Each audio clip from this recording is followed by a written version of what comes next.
Well, the estimates, the first estimates of this year's GDP from the NSO, the National Statistical Organization, is largely on expected lines. We can run through. It's come in at 9.2% growth. That's their forecast against a minus 7.3 last year. That's very close to the CNBC TV18 poll of 9.3, RBI estimate of 9.5. The more important number is obviously the nominal GDP. We have been saying that has been estimated at 17.6% higher at 232 trillion rupees.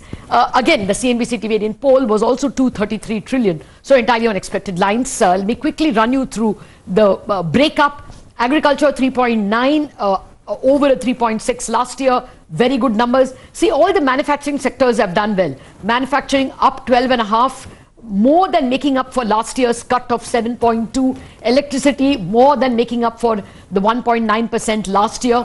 Construction not bad, minus 8.6 last time, 10.7, not bad at all. The real cut comes in services, as you will see. Trade, hotels, transport, which took such a bashing last year at minus 18.2, not made up much. It's just 11.9% higher.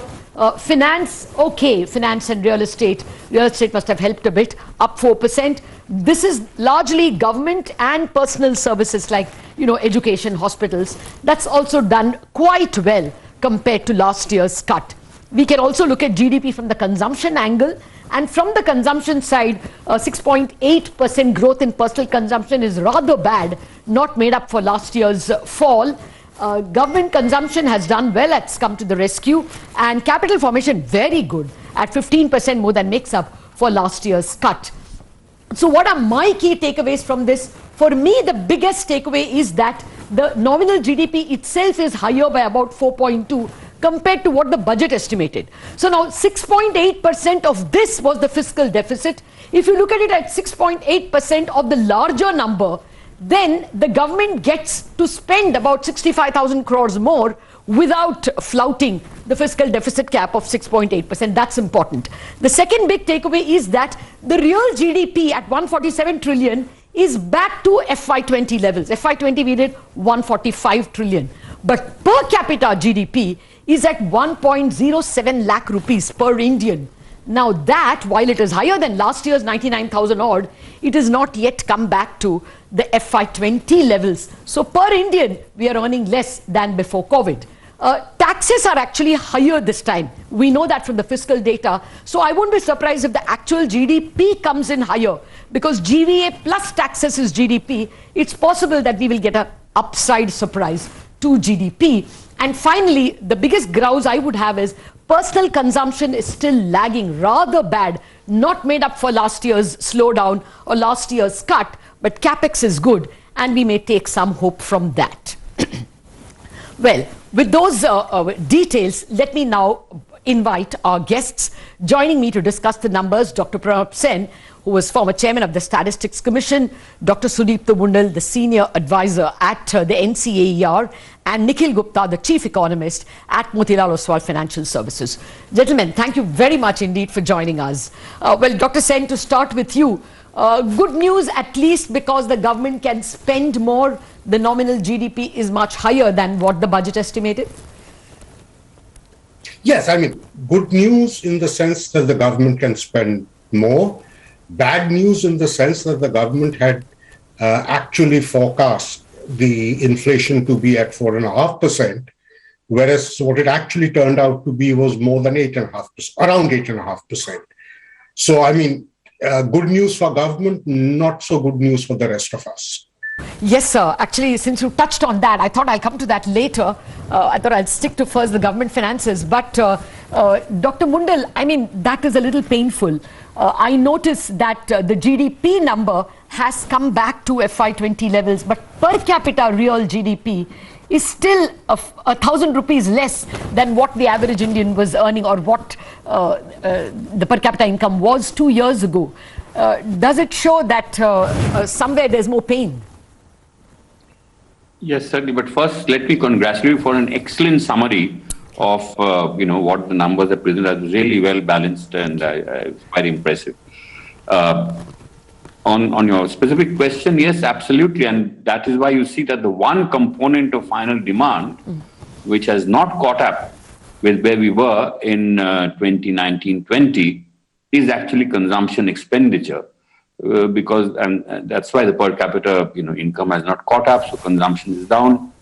And this points, of course, to the increasing inequality, the great pain that has been concentrated in the informal sector and so on. We've been discussing this over and over again.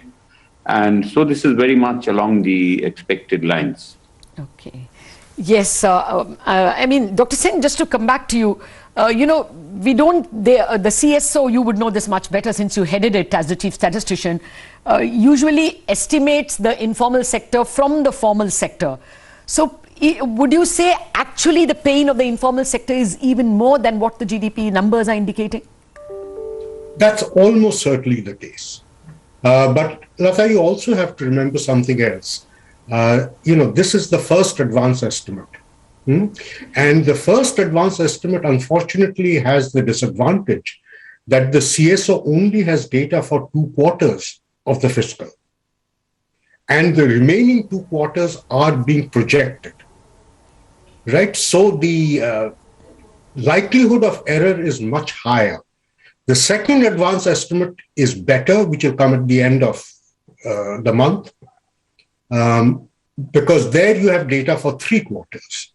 So at the moment, all they are doing is looking at the first 2 quarters data, and then they're essentially applying seasonality factors to project the second 2 quarters. Fair point. And it's even more dangerous at a time when, the country is moving in 2 halves almost because of Omicron. That apart, Latha, there's another important factor, which is the third wave of COVID. And it doesn't seem to have been factored in. It appears to have had zero effect as far as the projections are concerned. Yes, I guess a lot of states have tried to ensure that economic activity is not impacted, but we are all, self-containing ourselves, and therefore some hurt on consumption cannot be ruled out. Definitely, you can't see so many vendors on the street, so the informal sector would have been hurt. But now let's come to what the market and the formal economy makes of it, and Nikhil Gupta represents that segment. Nikhil, what will the market or the India Inc. take away? The fact that the nominal GDP is better than what the budget estimated, the government has more fiscal space. So are there positive takeaways for India Inc.? Thank you, Latha, for having me on your show. Latha, the numbers that have been released today, they are broadly in line with expectations as far as at least the real GDP growth is forecast. You mentioned in your presentation that it is similar to 9.3%, the market consensus. RBI was slightly on the upside where they were expecting close to 9.5%. We were at 9.1%, and it is around that level, 9.2%.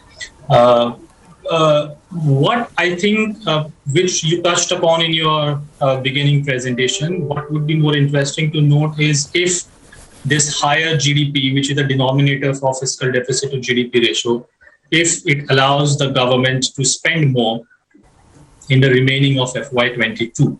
That, I think, would be the biggest question mark as far as something new or something unexpected, something that the market is looking at from today's number.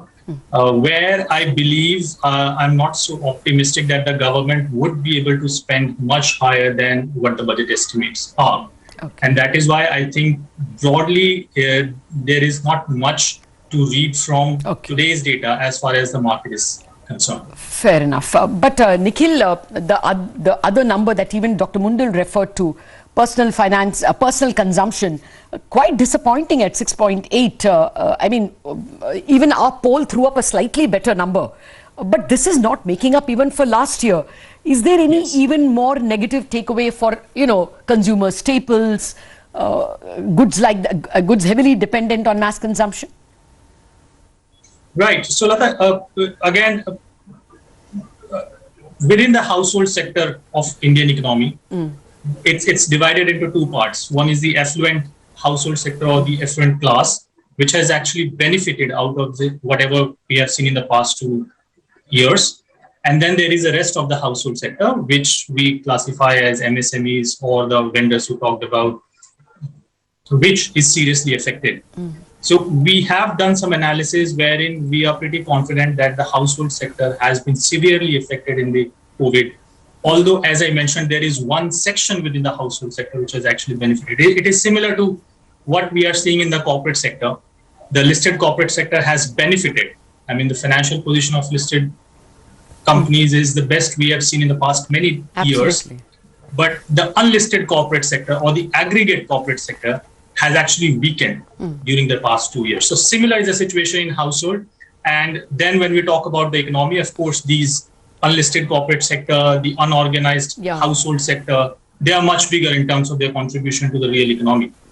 And that is where we continue to see the pain. Fair enough. I mean, we can see it, all the Q3 advance estimates of FMCG companies. Why? In fact, Hindustan Unilever, even after second quarter, said that they see a big rural slowdown in consumption. And that seems to come out very clearly in the personal consumption numbers, just not able to make up for last year's deep cut, minus 9% last year. This time it is just plus 6.8. So we are consuming less than FY20. That is the message. Okay, Dr. Sen, if you were advising the government, what would you take away for fiscal policy? There is a little more fiscal space, but the added point is that, the tax collections have been excellent. Total tax collections is about over 50% higher than last year. And even if you did a 2-year CAGR to make up for the COVID year, it is still like a 25% per annum growth in taxes. So do you think these numbers, along with the tax collections, would give more fiscal space? Therefore, a fiscal stimulus, income transfer kind of budget should be the message? Latha, the issue really isn't whether you need a fiscal expansion. I think what the government should be thinking about very seriously is the quality of their fiscal spend. That's where the problem is. What Nikhil was saying, I think, is something that we need to take on board very seriously, which is that large corporations are doing well. They are precisely the ones who pay taxes and therefore showing up in higher taxation. The point is, if the government uses this additional 65,000 crores to essentially spend in a manner which again benefits the large corporations, that's not going to help the economy very much. So it's the nature and quality of the fiscal spend rather than the quantum of fiscal spend itself. Yes, income transfers perhaps, or labor-intensive projects like maybe... This is correct. This is correct. Okay, fair point, sir. Actually, I wanted to ask Dr. Mundal as well, what kind of tax buoyancy we should expect, given that, this year the taxes have done well. But that question after the break. We are back in a jiffy.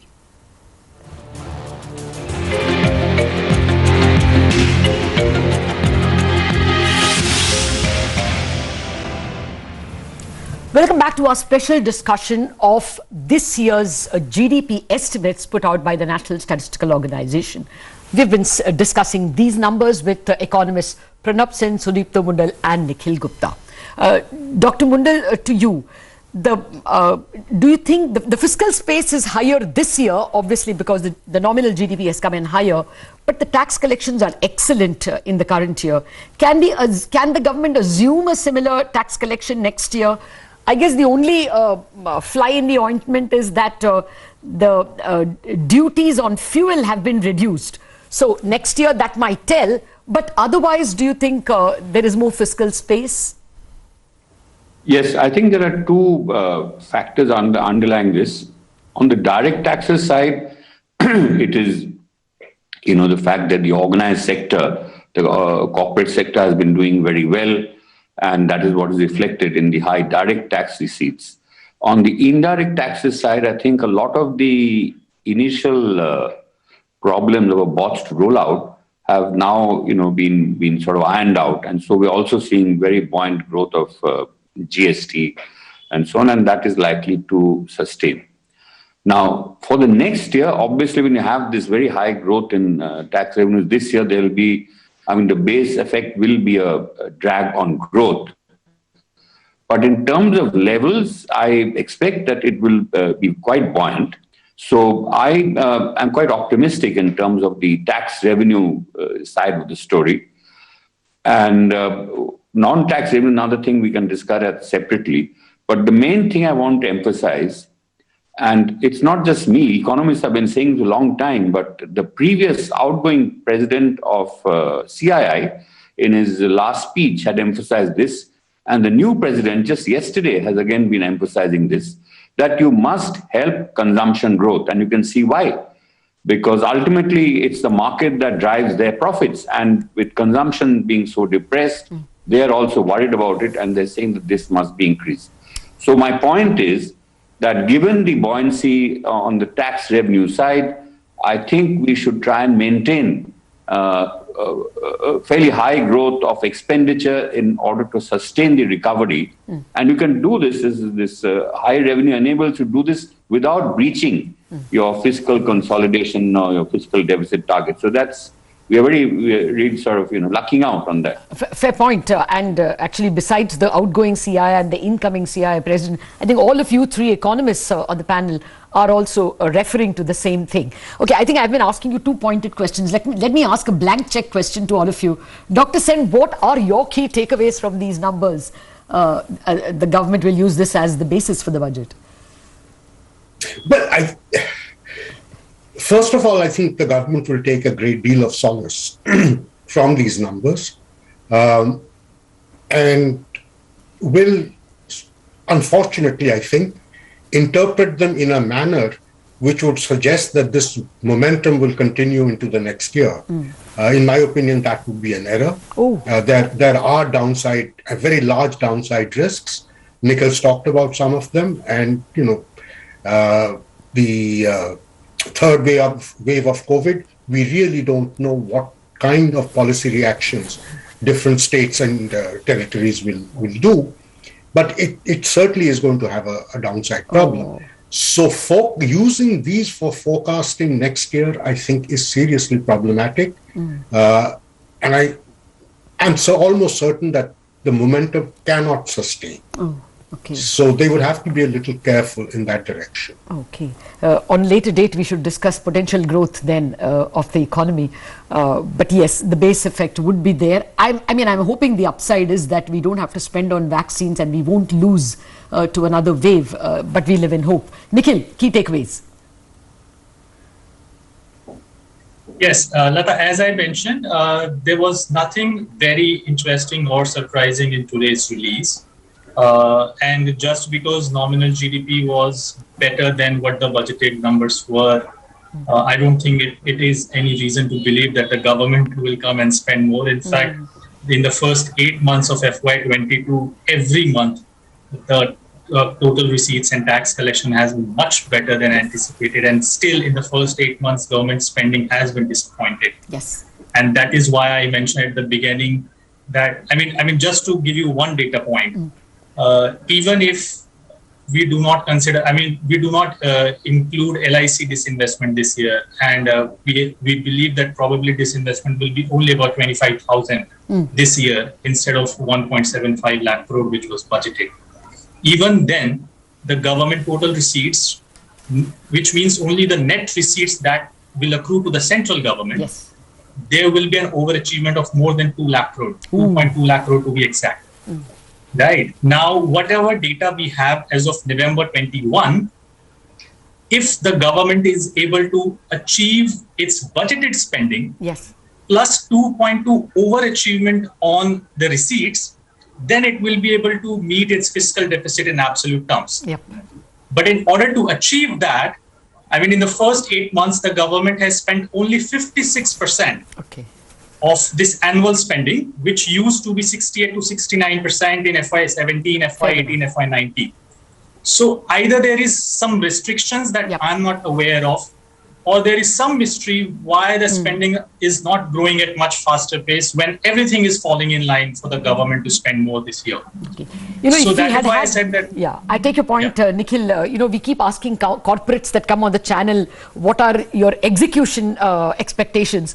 That is where the government is falling. You can have revenue expectations, but it's the execution that appears to be falling. It could be also that the government is bringing below the line expense elements, like FCI expenses. They brought it above the line. So expenditure may that's look why I high. mentioned there may be something which we are not aware of. Probably they'll tell us in February or March. No, if we had more time, we would have had a more detailed discussion with both Dr. Mundal and Sen, and they would be able to tell you how there are, bandwidth problems even for the government to spend. But I think the main message that's coming from all of you, the GDP numbers are better than expected when it comes to the organized sector. It's worse than expected when it comes to consumption. The government should use the fiscal space it has for consumption this year and next. And the final word of caution, do not expect that next year could be as good as this year in terms of reality versus estimates. Thank you very much, gentlemen. I hope I have done some justice to the thoughts that you put on the table. We wrap up on this edition of Economics. More lined up for you.